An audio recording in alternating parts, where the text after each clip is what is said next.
Nós vamos começar o nosso culto com a abertura da palavra e nós vamos ler o Salmo 22.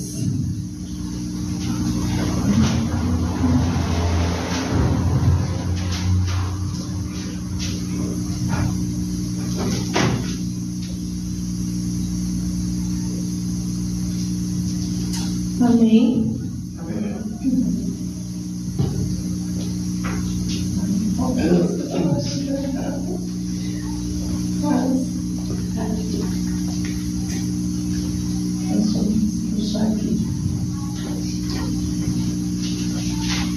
O Salmo 22 que diz: Deus meu, por que me desamparaste? Porque se acham longe de minha salvação as palavras de meu bramido. Deus meu, clamo de dia e não me respondes, também de noite, porém não tenho sossego. Contudo, tu és santo, entronizado entre os louvores de Israel. Nossos pais confiaram em ti, confiaram e os livraste. A ti clamaram e se livraram, confiaram em ti e não foram confundidos. Mas eu sou verme e não homem, opróbrio dos homens, desprezado do povo. Todos os que me veem zombam de mim, afrouxam os lábios e me maneiam a cabeça. Confiou no Senhor, livre-o ele, salve-o, pois nele tem prazer. Contudo, tu és quem me faz nascer e me preservaste, estando eu ainda ao seio da minha mãe. A ti me entreguei desde o meu nascimento, desde o ventre de minha mãe. Tu és meu Deus. Não te distancies de mim, porque a tribulação está próxima e não há quem me acuda. Muitos touros me cercam, fortes touros de Bazã me rodeiam. Contra mim abrem a boca, como faz o leão que despedaça o e ruge. Derramei-me como água e todos os meus ossos se desconjuntaram. Meu coração fez-se como cera, derreteu-se dentro de mim. Secou-se o meu vigor como um caco de barro, e a língua se me apega ao céu da boca. Assim me deitas no pó da morte. Cães me cercam, uma súcia de malfeitores me rodeia. Transpassaram-me nas mãos os pés. Posso contar todos os meus ossos. Eles me estão olhando e encarando em mim. Repartem entre si as minhas vestes, e sobre a minha túnica deitam sortes. Tu, porém, Senhor, não te afastes de mim. Força minha, apressa-te em socorrer-me. Livra a minha alma da espada e das presas do cão a minha vida. Salva-me das fauces do leão e dos chifres dos búfalos. Sim, tu me respondes. A meus irmãos declarei o teu nome, cantar-te louvores no meio da congregação. Vós que temeis o Senhor, louvai-o, glorificai-o. Vós todos, descendência de Jacó, reverenciai, vós todos, posteridade de Israel. Pois não desprezou, nem abandonou a dor do aflito, nem ocultou dele o rosto, mas o ouviu quando lhe gritou por socorro. De ti vem o meu louvor na grande congregação. Cumprirei os meus votos na presença dos que o temem. Os sofredores hão de comer e fartar-se. Louvarão o Senhor os que buscam. Viva para sempre o vosso coração. Amém? Amém. Aleluia, Jesus. Amados, esse salmo ele fala assim de sofrimento, mas ele fala também de vitória. Ele fala de esperança, né? Ele fala de acreditar. E esse salmo foi escrito pelo rei Davi quando ele estava num momento de grande desespero, de grande angústia, né? Quando ele estava com medo dos seus inimigos. Quando ele fala aqui em leão, em búfalo, né? Esses animais assim que são mais, causam medo, né? Ele está falando dos seus inimigos, né, dos inimigos que estavam ao redor dele, querendo tirar a vida dele, destruir a vida dele. E o tema que traz esse salmo, né, é um clamor de sofrimento profundo que transforma, né, a vida da pessoa muitas vezes no cárcere, como se você estivesse dentro de uma prisão e estivessem animais ferozes ao redor desse cárcere, dessa prisão, dessa gaiola, e você tivesse medo. Mas o próprio salmista, o Davi, ao mesmo momento que ele escreve a angústia do coração dele, ele pede ao Senhor que esteja livrando, né? E também ele fala que aqui, por exemplo, nos versículos 7 e 8, que diz assim: todos os que me veem zombam de mim, afrouxam os lábios e maneiam a cabeça. Confiou no Senhor, livre-o ele, salve-o, pois nele tem prazer. Ou seja, o que esses zombadores estão dizendo? Ou o Davi está dizendo que os seus adversários, seus inimigos, vendo ele em grande aflição, daí eles começam a zombar. E é justamente o que acontece nas nossas vidas. Muitas vezes nos sentimos angustiados, perseguidos, passando por problemas tão difíceis que só nós sabemos dentro de nós mesmos, né, no nosso íntimo, no nosso coração, na nossa alma, no nosso ser. E às vezes as pessoas que estão ao redor de nós, elas não entendem o sofrimento que nós estamos passando. E ficam muitas vezes zombando. Olha, ainda diz que acredita em Deus, ainda diz que vai orar, que vai buscar, mas tu confia no Senhor? Era o que os inimigos de Davi estavam dizendo para ele, né? Agora confia no Senhor, que Ele te livre. Mas é justamente isso que nós temos que fazer, é confiar no Senhor. Ele é o nosso refúgio, Ele é a nossa força, Ele é aquele que nos defende, Ele é aquele que nos fortalece, nos livra dessas gaiolas, né? Que nos livra dessas prisões, dos medos, como o salmista diz aqui no verso 19: tu, porém, Senhor, não te afastes de mim, força minha, apressa-te em socorrer-me. Então, é o que nós temos que fazer, pedir ao Senhor que no momento de angústia, de dor, de sofrimento, Ele seja aquele que vai afastar de nós os nossos opressores, os nossos inimigos, aqueles que não acreditam em Deus e aqueles que querem ver a nossa alma ser torturada pela angústia. E pedir a Deus: apressa-te, Senhor, vem depressa, Senhor, me socorrer, me ajudar. Amém, amados? Amém. Então vamos orar. Querido Deus e amado Pai, nós estamos aqui na Tua presença, Senhor. Te agradecemos por Tua bondade e misericórdia, por Tua graça infinita sobre as nossas vidas. Derrama nesta noite, Senhor, a Tua unção de consolo, de força. Derrama sobre nós a Tua misericórdia e graça. Derrama sobre nós a unção do Teu Espírito Santo. Dá-nos força, Senhor. Assim como Davi pediu para que o Senhor o livrasse dos seus inimigos, que nesta noite o Senhor possa nos livrar do medo, da angústia, da opressão, meu Deus amado, da tristeza, Pai. Livra-nos, Pai amado, de todos aqueles que se levantam contra as nossas vidas, Pai. Que ao invés de dizerem palavras de apaziguamento para a nossa alma, ficam, Senhor, caluniando, ficam muitas vezes tentando nos destruir, mas o Senhor é a nossa força, o Senhor é o que está conosco, e nós te agradecemos por isso, Pai, por Tua graça infinita. Recebe o nosso culto de adoração e gratidão a Ti. Amém. Vamos louvar ao Senhor. Glórias a Ti, Senhor. Glórias a Deus. Glórias nós te damos, Senhor. Do Teu amor, do Teu agradecer.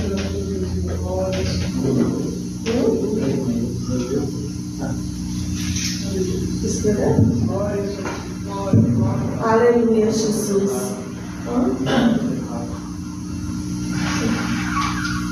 Glória a Ti, Senhor. Glória, nós te damos. Usa nosso Pai. Nós temos ganhado isso para Jesus. Aleluia. Glória a Teu nome, Jesus.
Ele é digno de louvor e de adoração.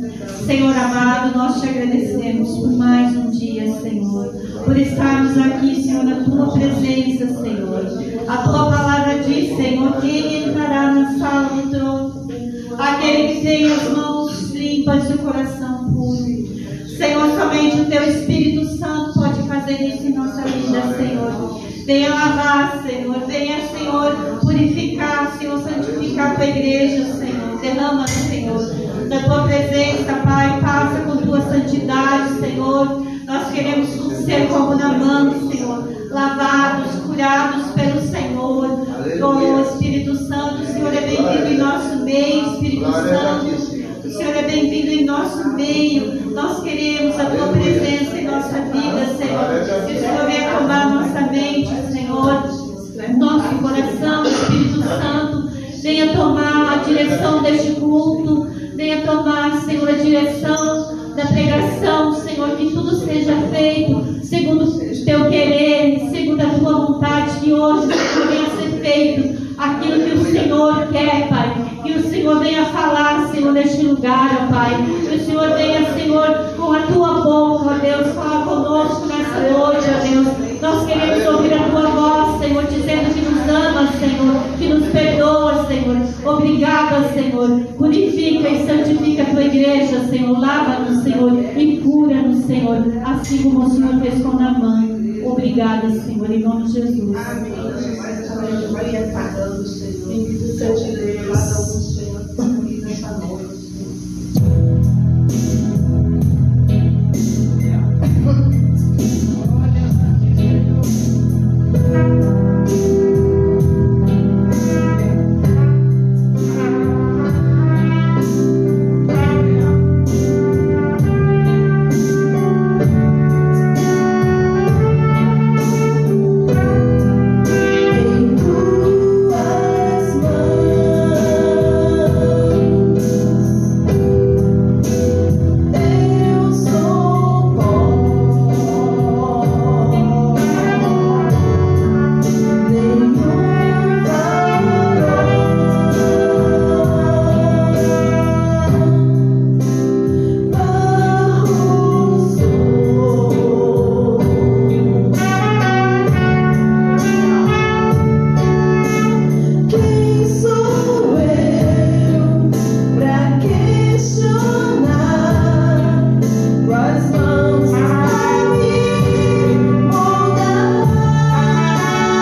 Senhor está dizendo, diga para a minha igreja que eu estou mudando a sorte da minha igreja, eu estou mudando muitas coisas neste lugar, eu estou fazendo algo muito grande, diz o Senhor.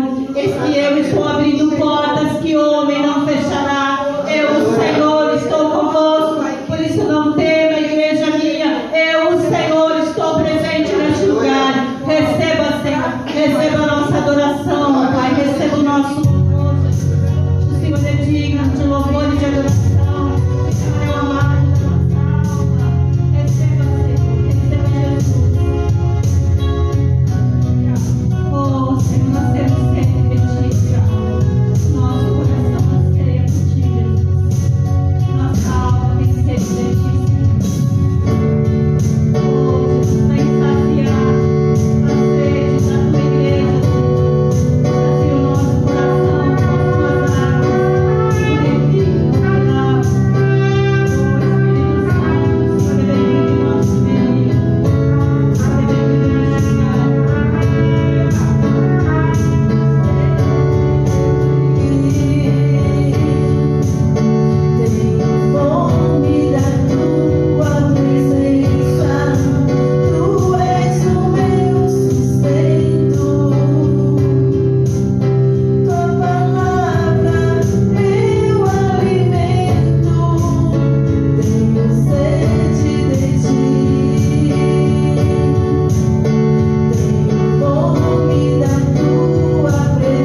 momento de adoração a Ti, onde a nossa alma se prepara para receber a Tua palavra, Senhor. Fala conosco nessa noite, Espírito Santo de Deus, seja conosco neste lugar, poderosamente, Senhor. Usa teu servo com autoridade, Pai. Em nome de Jesus, amém.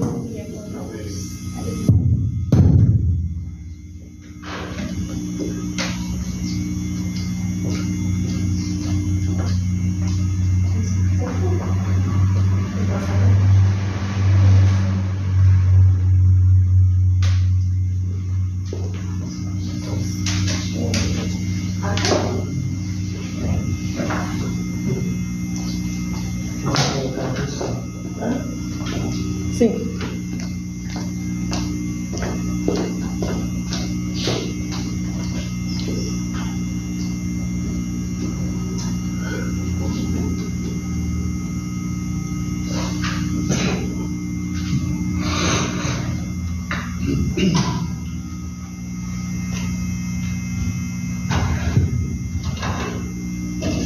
Cumprimento a todos com a graça e a paz do Senhor Jesus Cristo. Amém. Eu peço também aos amados irmãos abrir o texto de Neemias, no capítulo 9. Neemias 9. O livro de Neemias, capítulo 9.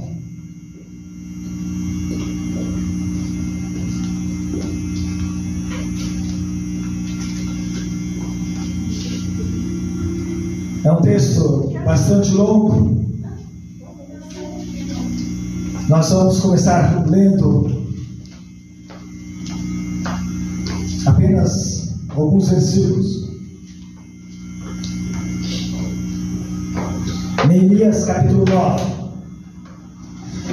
No dia 24 deste mês, se ajuntaram os filhos de Israel com jejum e pano de saco, e traziam terra sobre si.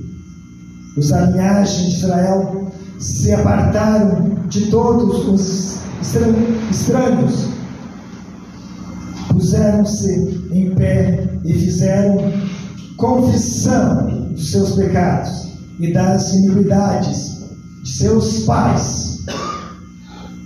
Levantando-se no seu lugar, leram no livro da lei do Senhor, seu Deus, uma quarta parte do dia, outra quarta parte dele, fizeram confissão e adoraram o Senhor, seu Deus. Jesua, Bani, Cadmiel, Sabanias, Buni, Serabias, Bani e Kenani se puseram em pé no estrado dos levitas e clamaram em alta voz ao Senhor, seu Deus. Os levitas, Jesua, Cadmiel, Bani, Asanéias, Serebias, Odias, Sebanias, Pedaías, disseram: levantai-vos, bendizei ao Senhor, vosso Deus, de eternidade em eternidade. Então se disse: bendito seja o nome da tua glória, que ultrapassa todo bendizer e louvor. Só tu és Senhor, tu fizeste o céu dos céus, e todos o seu exército, a terra, e tudo quanto nele há, os mares, e tudo quanto há neles, e tu os preservas a todos com vida, e o exército do céu te adora. Tu és o Senhor, o Deus que elegeste Abrão e o tiraste de Ur dos caldeus, e lhe puseste por nome Abraão. Achaste o seu coração fiel perante ti, e com ele fizeste aliança, para dares a sua descendência a terra dos cananeus, dos heteus, dos amorreus, dos ferezeus, dos jebuseus e dos girgazeus, e cumpriste as tuas promessas, porquanto és justo. Viste a aflição de nossos pais no Egito, e lhes ouviste o clamor junto ao mar vermelho, fizeste sinais e milagres contra Faraó, seus servos, e contra todo o povo da sua terra, porque soubeste que os trataram com soberba. E assim adquiriste renome, como hoje se vê.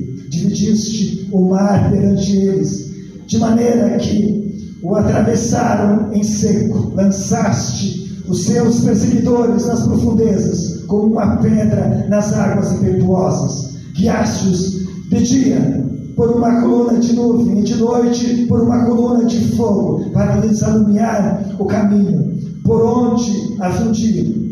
Desceste sobre o monte Sinai, do céu falaste com eles, eles deste juízos retos, leis verdadeiras, estatutos e mandamentos bons. O teu santo sábado lhes fizeste conhecer preceitos, estatutos e leis, por intermédio de Moisés, teu servo, lhes mandaste. Pão dos céus lhes deste na sua fome, e água da rocha lhes fizeste brotar na sua sede. E lhes disseste que entrassem para possuírem a terra que, com mão levantada, lhes juraste dar. Porém eles, nossos pais, se houveram soberbamente, endureceram a sua cerviz, e não deram ouvidos aos teus mandamentos, recusaram ouvir-te, e não se lembraram das tuas maravilhas que lhes fizeram, endureceram a sua cerviz, e na sua rebelião levantaram um chefe, com o propósito de voltar para a sua servidão no Egito. Porém tu, ó Deus, perdoador, clemente e misericordioso, tardio em irar-te e grande em bondade, tu não os desamparaste, ainda mesmo quando fizeram para si um bezerro de fundição e disseram: este é o teu Deus que te tirou do Egito, e cometeram grandes blasfêmias. Todavia tu, pela multidão das tuas misericórdias, não os deixaste no deserto. A coluna de nuvem nunca se apartou deles de dia, nem para os guiar pelo caminho, nem a coluna de fogo de noite, para lhes alumiar o caminho por onde haviam de ir. Eles concedeste o teu bom espírito para os ensinar, não lhes negaste para a boca o teu maná, e água lhes deste na sua sede. Desse modo os sustentaste 40 anos no deserto, e nada lhes faltou. As suas vestes não envelheceram, os seus pés não se incharam. Também lhes deste reinos e povos, que lhes repartiste em porções. Assim possuíram a terra de Sião, a saber, a terra do rei de Esbom, a terra de Og, rei de Basã. Multiplicaste os seus filhos como as estrelas do céu, e trouxeste-os a terra de que tinhas dito a seus pais que nela entrariam para a possuírem. Entraram os filhos e tomaram posse da terra.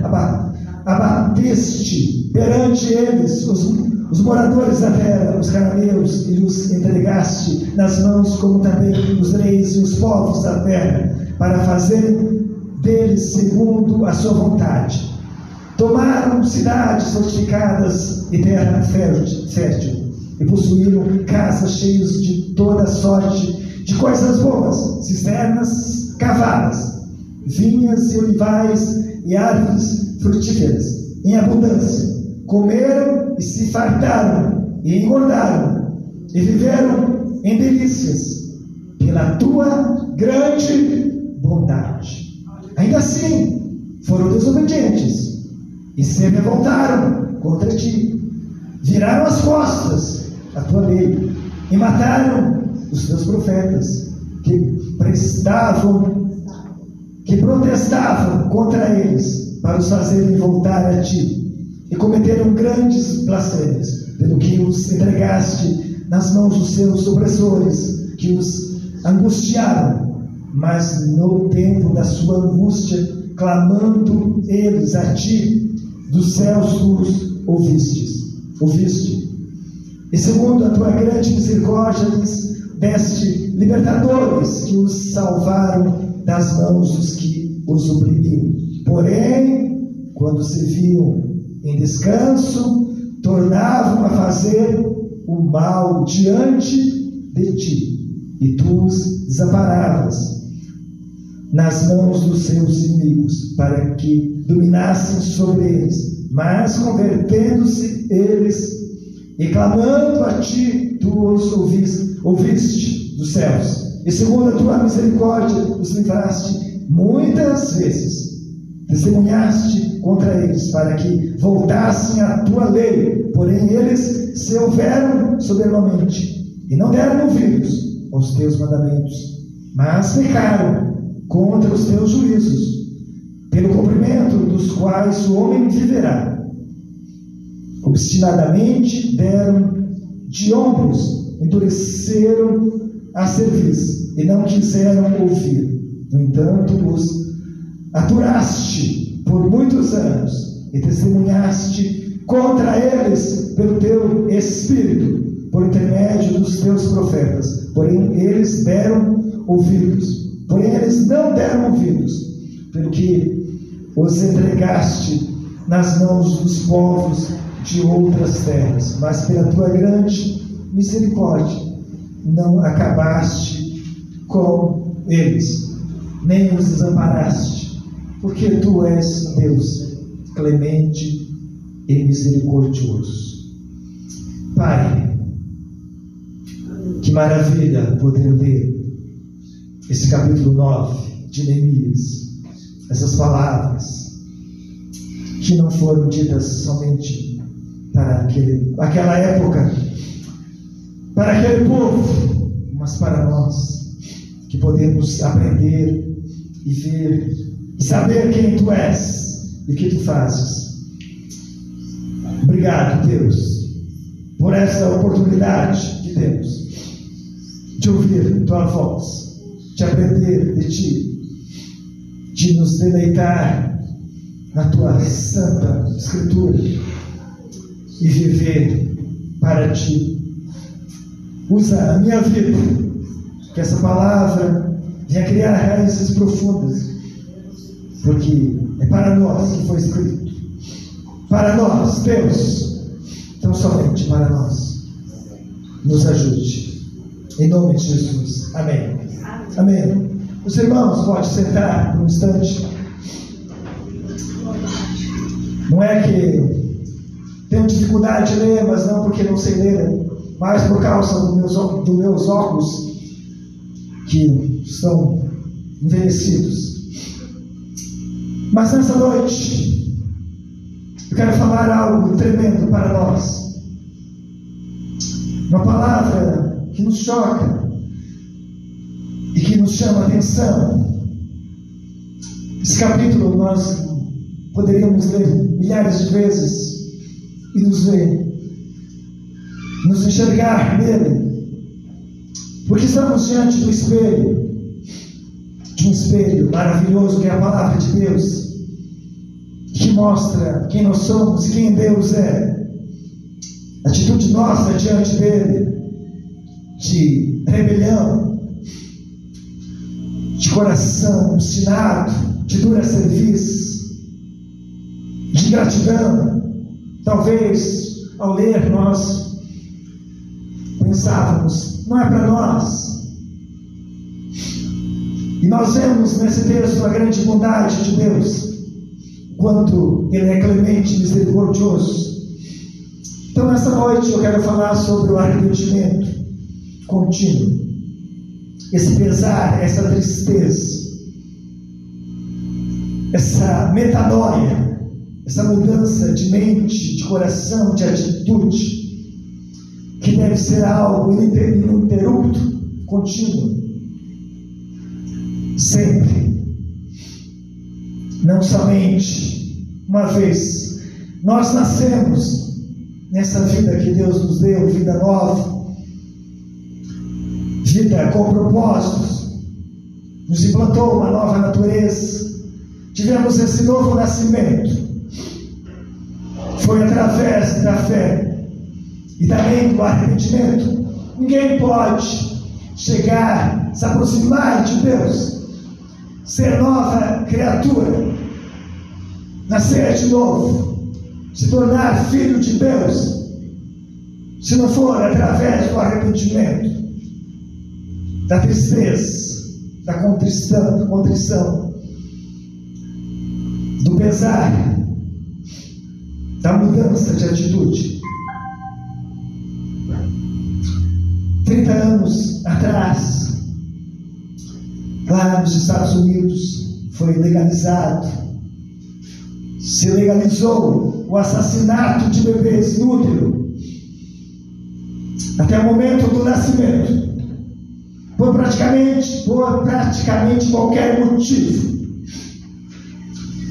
Então, legalizar não tornou moral aos olhos de Deus, o Criador e sustentador da vida. 40 milhões de vidas humanas foram ceifadas, principalmente porque era inconveniente para a mãe ter o filho. E é uma vergonha para os americanos cristãos e também para nós, porque os únicos que defendiam, que eram do movimento pró-vida, eram os católicos, mas pouquíssimos protestantes lutaram contra a vida no útero. E era um grande pecado, certamente é um grande pecado. E poucas pessoas se levantaram contra assassinar bebês. Essa liberdade da pessoa ter para fazer o que ela bem entende com uma vida. Conheço pessoas que fizeram esse mal e hoje procuram tirar a própria vida. Mas nós devemos defender o que é certo, o que Deus ama, a vida, e não ir contra aquilo que é abominável aos olhos do Senhor, aquilo que traz tristeza ao coração de Deus. Mas muitas vezes nós nos acomodamos e gostamos do pecado. Eu já vi de tudo, amados irmãos. Já vi pessoas com pecados hediondos estarem na frente ministrando. Já vi pessoas se prostituírem e não terem nenhuma consciência de pesar, de tristeza, segundo Deus, de arrependimento. Mas Deus não suporta o pecado. Isso nos afasta dele, nos tira a presença do Espírito Santo, nos faz pessoas miseráveis. E muitas vezes nós achamos que é normal praticar esses atos abomináveis e contra a lei do Senhor, contra os mandamentos. Mas não podemos ter Deus convivendo, vivendo em pecado.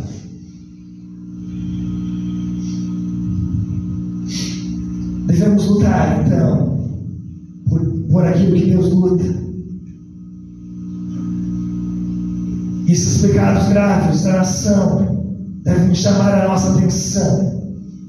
Não eram somente pelos pecados deles, dos levitas da nação, mas também pelos pecados dos pais, como ele diz aqui no começo desse capítulo 9. Você iniciou a vida cristã em arrependimento e fé, como diz lá em Atos capítulo 11, versículo 18, e capítulo 16, versículo 31.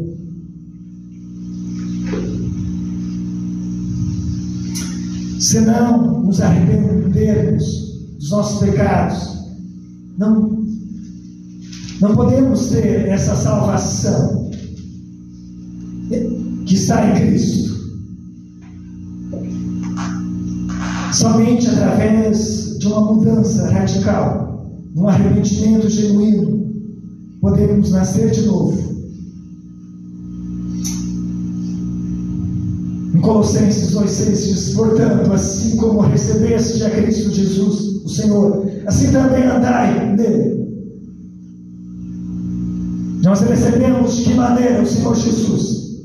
Através da fé e do arrependimento. Devemos andar com o coração pesaroso pelas coisas das trevas. O povo ouviu a palavra, como diz aqui no versículo 3, levantando-se no seu lugar, leram no livro da lei do Senhor, seu Deus, uma quarta parte do dia. Em outra quarta parte dele, fizeram confissão e adoraram. Confissão de pecados. E é importante, publicamente, diante do Senhor, confessar os pecados. Então, ao ler a palavra de Deus, a palavra os confrontou, e eles viram que tinham transgredido ao Senhor, quebrado a lei do Senhor, e confessaram os pecados. Uma quarta parte do dia, eles fizeram isso, confessaram os pecados. Nós precisamos fazer isso, e esse é um dos capítulos que fala a respeito da confissão de pecados. Nós também encontramos Daniel no capítulo 9 e Esdras no capítulo 9, também uma das grandes orações de confissão de pecados, onde ele se coloca diante do povo e confessa o pecado da nação, da igreja, dos líderes. Muitas vezes não tem nada a ver com o líder, mas ele tem um coração sensível. Algumas pessoas têm um coração mais sensível, que qualquer coisa chama atenção e elas se derramam diante do Senhor. De outras pessoas não, elas não se quebrantam, não afeta para elas nada. Você pode falar a respeito que estão ofendendo a Deus, que terão muitos pesares, mas elas não se importam. Como somos tão propensos ao pecado, e porque Deus é tão rico em misericórdia, o arrependimento contínuo deve marcar nossas vidas. Não é só no momento que entregamos a nossa vida ao Senhor, nós todos os dias, não somente pelos nossos, pela nação, pela igreja do Senhor.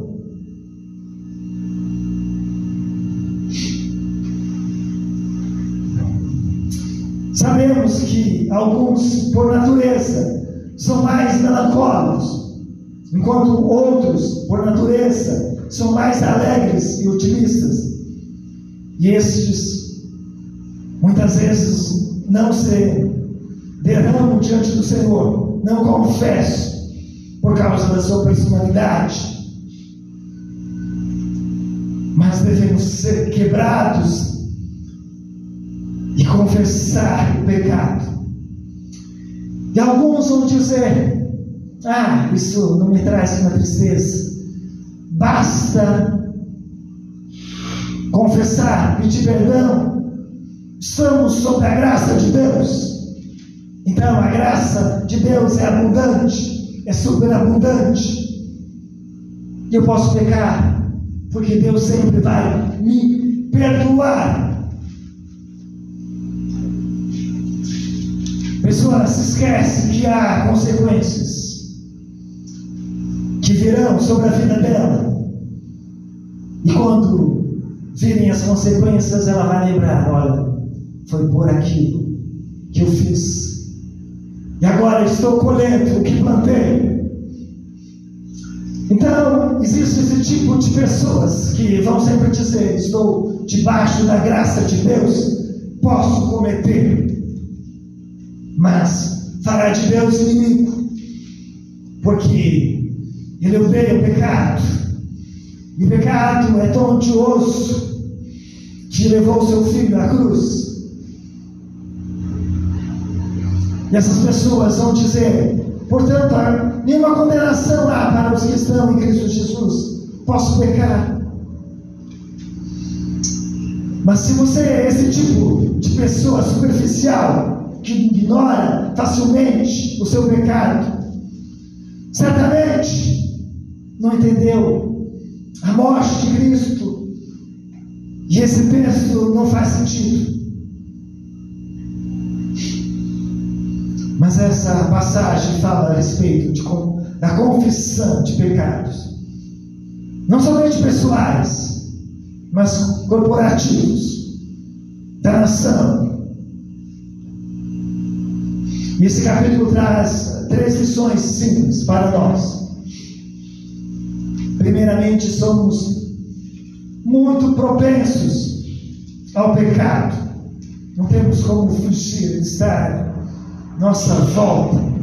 Podemos cair facilmente. Aquele que pensa que está de pé facilmente cairá, principalmente se há um certo orgulho.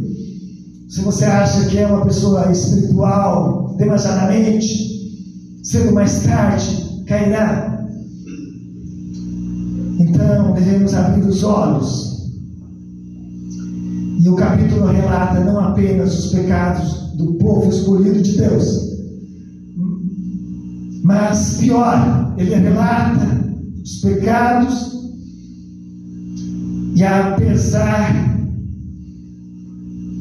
e diante de uma grande bondade de Deus, Deus abençoando, Deus perdoando, Deus sendo abundante na sua graça, na sua misericórdia, isso é algo grave.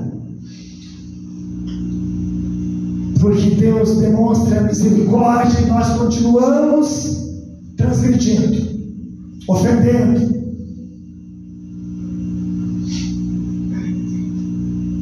Então já pensou, quanto mais, eu estou recebendo bênçãos, olha, eu estou fazendo isso, mas a bondade de Deus é tão grande, as bênçãos estão vindo, então vou continuar no pecado. A nação de Israel fez isso. Diante do pecado,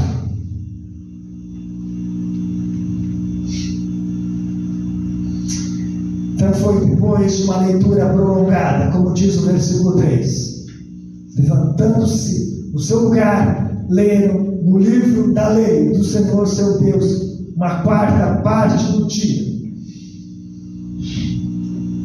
Foi depois de ouvir a palavra de Deus e uma leitura prolongada. Então a palavra de Deus nos revela a verdadeira condição dos nossos corações.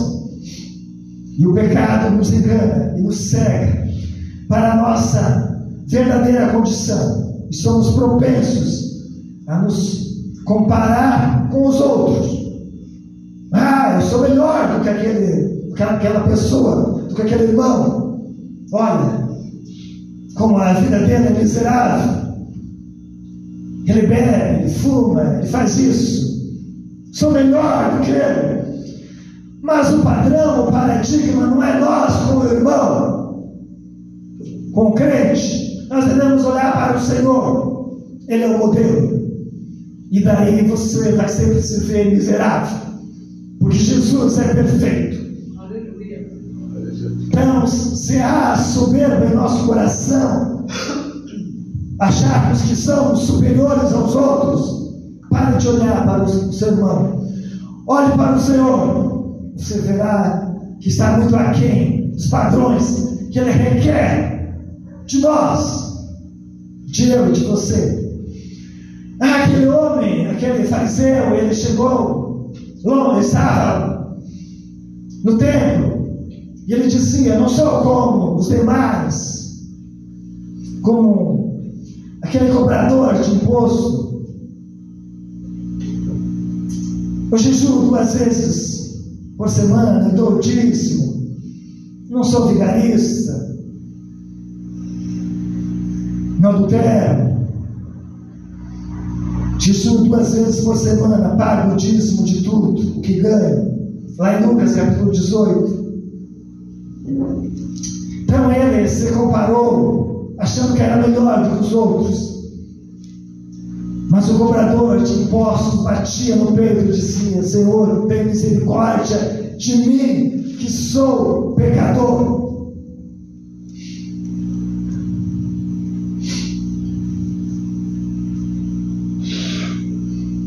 Então é certo que o homem jamais alcançará um conhecimento claro de si mesmo, a menos que primeiro tenha olhado para a face de Deus. Então desça da contemplação para examinar a si mesmo. Então você jamais vai se achar uma pessoa pecadora, a menos que se olhe, que se aproxime de Deus. Calvino diz: primeiro precisamos olhar para a face de Deus, daí vamos descer.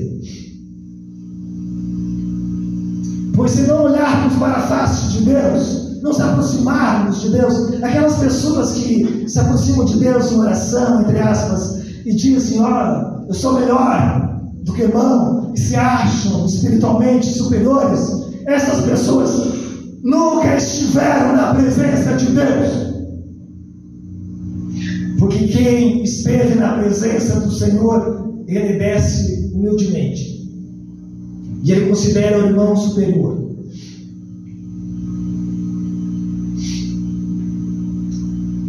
Então Calvino, ele disse algo interessante.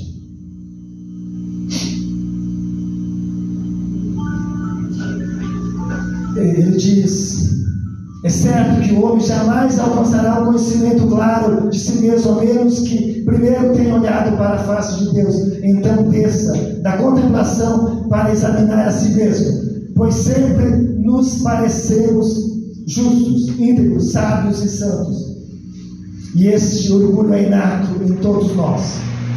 Então nós sempre vamos nos achar melhores, justos, pessoas puras, sábios, santos. Somos orgulhosos. Mas o único padrão pelo qual esse julgamento deve ser medido é o Senhor Jesus.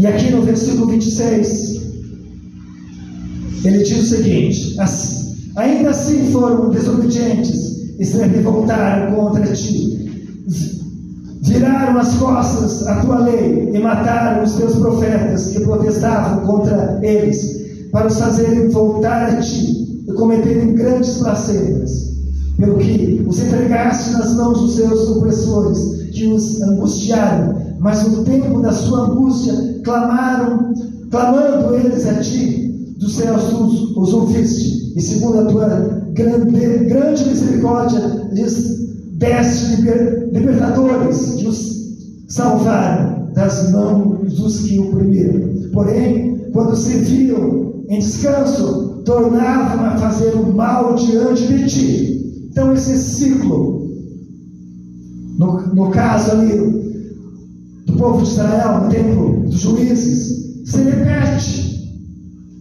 Por isso somos pecadores, continuamos a desobedecer ao Senhor. É algo que sempre vai acontecer. É um ciclo.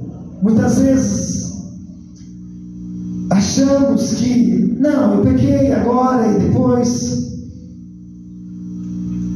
acabou. Mas nós somos propensos ao pecado, assim como a nação de Israel. No momento da aflição, no momento em que estava tudo bem, eles abandonavam o Senhor, e Deus enviava angustiadores, e depois eles caíam em arrependimento e vinha um libertador. Então esse ciclo sempre vai acontecer, porque somos propensos ao pecado. Mas devemos pedir perdão para o Senhor.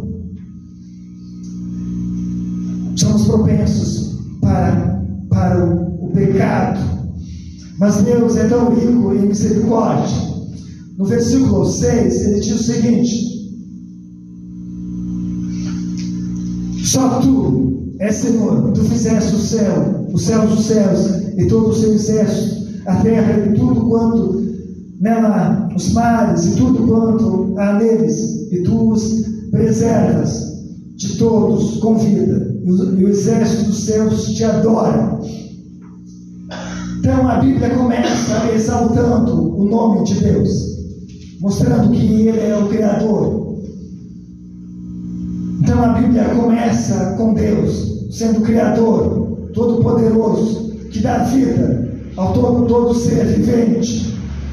Todos os anjos se curvam diante dele, como diz o versículo 6.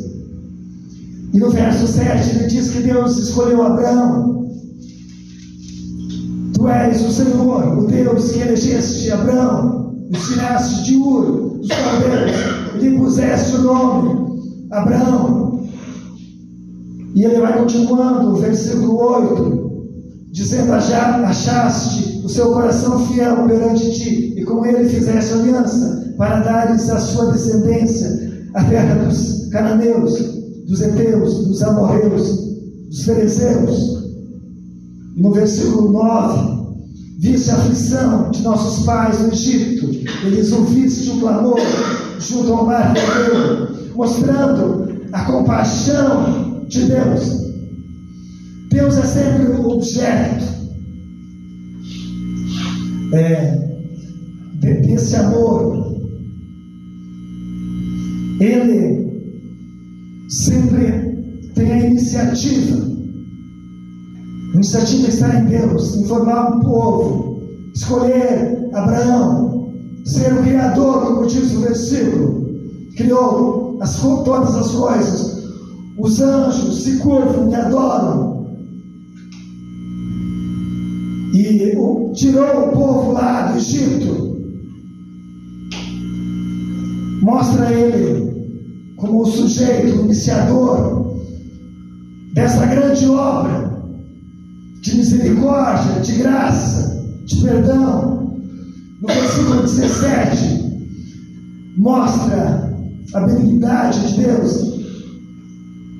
Recusaram ouvir-te e não se lembraram das tuas maravilhas que lhes fizeste. Endureceram a sua cerviz e na sua rebelião levantaram um chefe para com o propósito de voltar para a servidão do Egito. Porém tu, ó Deus, perdoador, clemente e misericordioso, tardio em irar-te e grande em bondade, tu não os desamparaste. Então Deus sempre como sujeito, aquele que age, aquele que vai atrás das pessoas, que libertou o povo diante de dos pecados. Eles até mesmo depois que ele levou para o deserto, eles quiseram retornar e fizeram um motim e foram contra Moisés. E até mesmo fizeram um bezerro de ouro, como diz o versículo 19: todavia tu, pela multidão das tuas misericórdias, não os deixaste no deserto.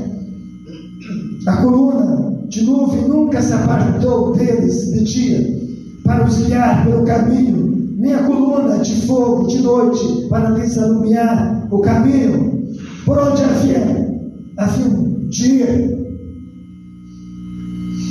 Mostrando a misericórdia de Deus, mesmo eles pecando, fazendo um bezerro de ouro, se curvando diante daquele ídolo, no qual chamaram de Deus.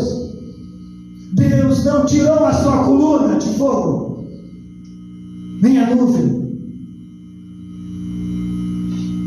Deus foi bondoso, mesmo eles continuando a pecar, a transgredir, a ofender a santidade de Deus.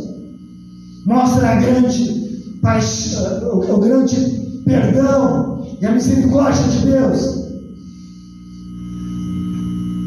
Então, apesar da rebelião repetida, tem-se a compaixão de Deus.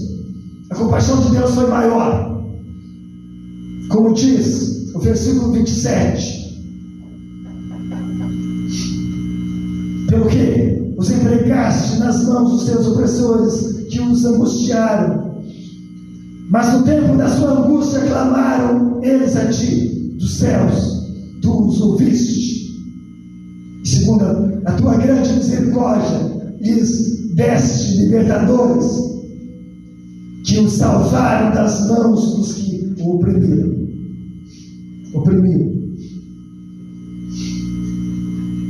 Então essa é a notícia do Evangelho, que mostra a grande misericórdia que Deus tem para conosco, mesmo nós ofendendo a Ele, mesmo nós transgredindo, pecando. Ele continua sendo bondoso para conosco, misericordioso, não nos tratando segundo os nossos pecados, mas agindo com graça, mesmo nós sendo ingratos para com Ele, mesmo nós ofendendo a Ele continuamente. Deus estendendo as mãos todos os dias, como estendeu para um povo rebelde, de coração duro, obstinado, contumaz. Deus mostrou a sua graça. Numerosas vezes nós vimos a misericórdia de Deus. Então essa é a grande notícia do Evangelho. Não importa quão terríveis, horríveis e numerosos sejam os seus pecados, a graça de Deus é sempre maior, como foi para com eles. Essa maravilhosa graça do nosso Senhor, graça que excede o nosso pecado e a nossa culpa, e que ela foi derramada sobre nós abundantemente, onde o sangue do Senhor Jesus foi vertido para nos dar vida. Essa é a graça de Deus, a graça que perdoa, que purifica por dentro. A graça de Deus é maior que todos os nossos pecados, e ela veio através de Cristo. Mesmo ofendendo a Ele, como eles ofenderam ao Senhor, Deus não perdoou, concedeu o maná todo dia, mesmo eles adorando ídolos, desobedecendo, murmurando, mas todo dia a fidelidade de Deus era constante. O maná vinha. As vestes não se envelheceram, como nós lemos. Os pés não se incharam. Os calçados, durante 40 anos, eles não precisaram trocar, porque não se gastaram. Deus foi bom para com eles, mesmo eles desobedecendo. E assim conosco, mesmo nós desobedecendo, nós temos a misericórdia de Deus, o perdão de Deus, a graça de Deus sobre nós.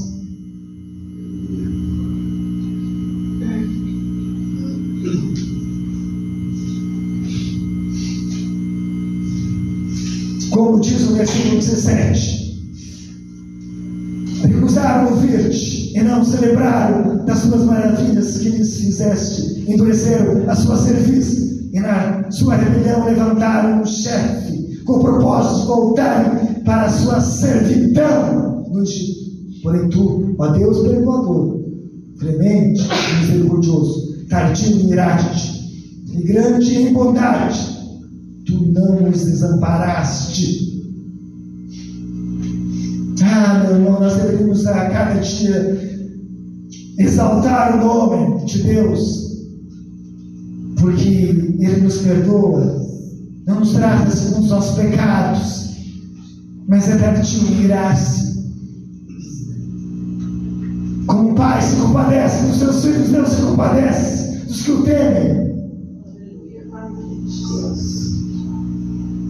Então Deus, Ele realizou milagres, sinais, maravilhas lá com o faraó, mas teve um propósito, que era exaltar a si mesmo, engrandecer a si mesmo. Como diz aqui o versículo 10: viste a aflição de nossos pais no Egito, eles ouviste o clamor junto ao mar vermelho.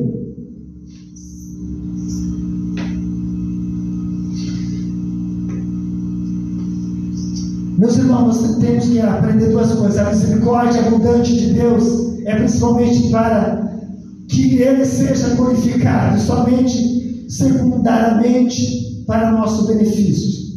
Então, primeiramente, essa misericórdia tem a ver com a sua glória.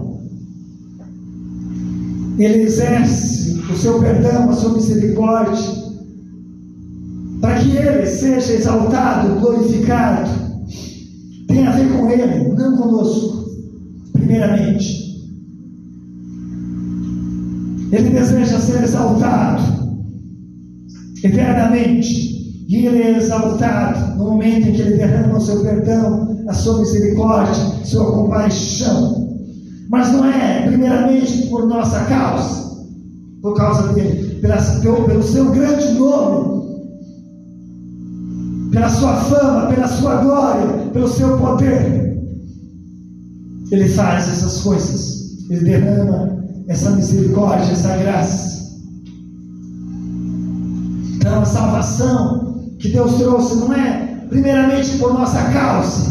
Nós somos pecadores, estamos indo para o inferno, Deus nos viu e ficou triste, disse: vou fazer algo. Não. Primeiramente está voltado a Ele, ao seu nome, sua glória.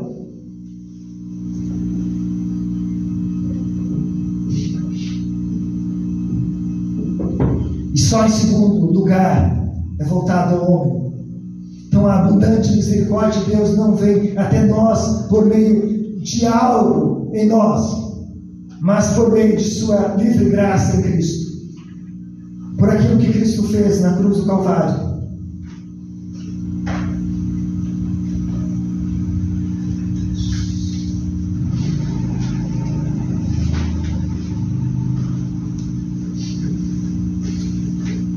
E por último, meus irmãos, o arrependimento contínuo deve marcar nossas vidas.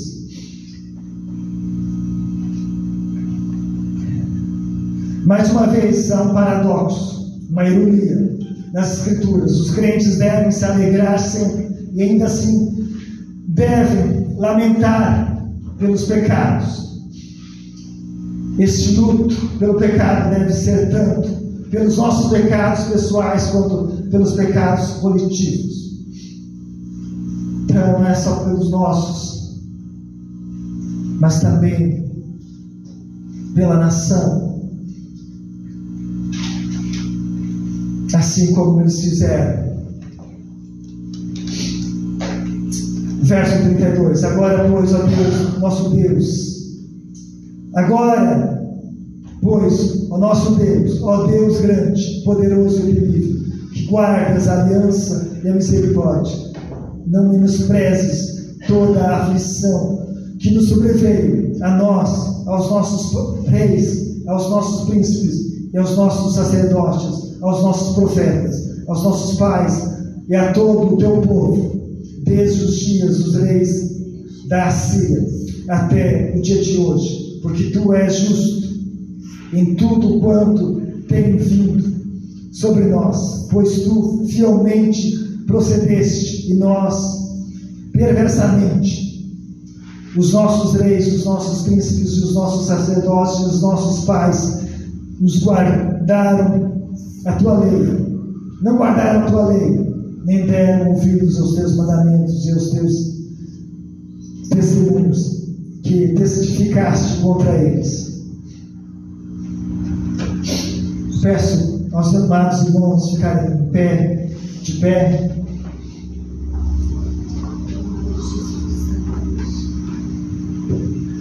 Santo Deus,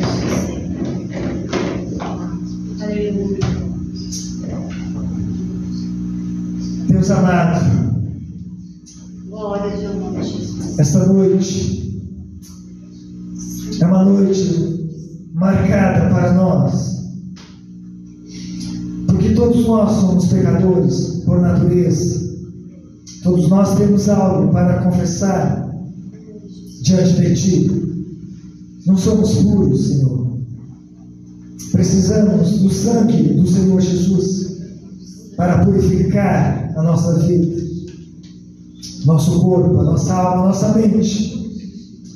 Precisamos de Ti, Senhor.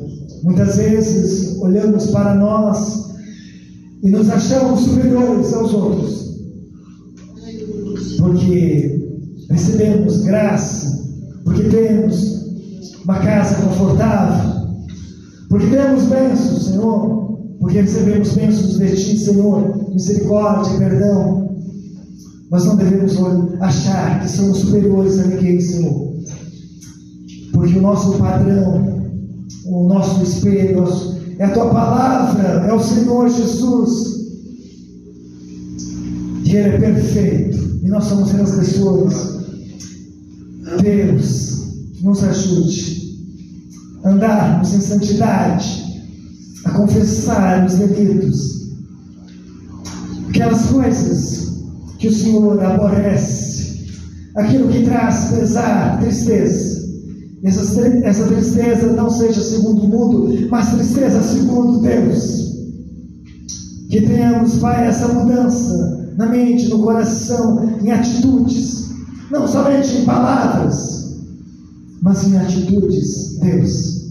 Que sejamos diferentes, que sejamos santos, pessoas diferentes no pensar, no falar e no agir. Que sejamos puros, limpos de coração, porque a Tua palavra diz que nós veremos ao Senhor, ao Deus Pai, Deus Filho e Deus Espírito Santo.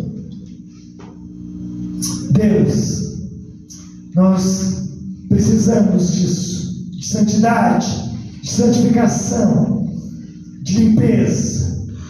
A cada dia, Deus, não nos abandone, não nos tira de nós a Tua misericórdia, não afaste de nós o Teu Espírito. Deus, que a Tua palavra seja sempre lida, não importa qual seja o texto, mesmo esse texto de confissão de pecados, mas é para nós também, porque temos muito a confessar. Nós queremos a Ti, Senhor.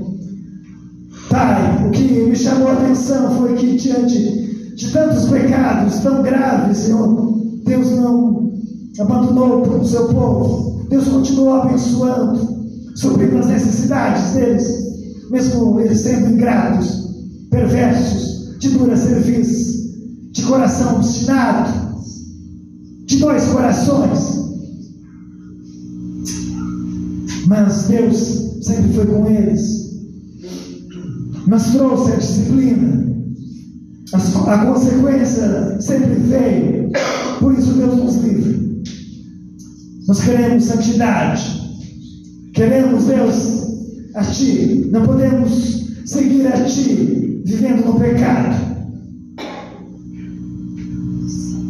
Alcance os nossos corações, em nome de Jesus. Amém. Pode desligar o áudio.